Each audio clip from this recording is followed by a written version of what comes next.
નો સફાયો કરવા માગી છે આમ જનતાને, પાકિસ્તાનની જનતાને કોઈ નુકસાન પહોંચાડવા નહીં માગતા, એ પણ એક સંદેશો ભારતે વિશ્વને આપ્યો છે.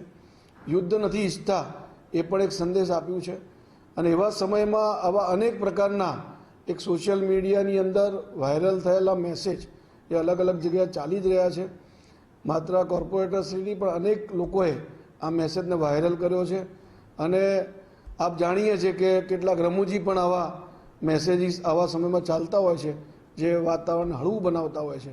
એટલે આવો એક મેસેજ 240 નહીં પણ 400 સીટ હોત તો પૂર્ણ યુદ્ધ જોવા મળે. આવો પણ મેસેજ મને પણ ઘણી બધી જગ્યાથી મળ્યો છે, સમાજની અંદર પણ ચાલી રહ્યો છે, આમ નાગરિક પણ આને ચલાવી રહ્યા છે.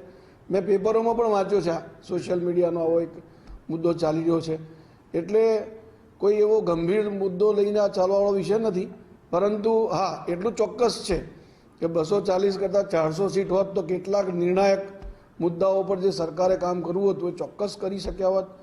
અને નથી તો પણ આ સરકાર તો મક્કમ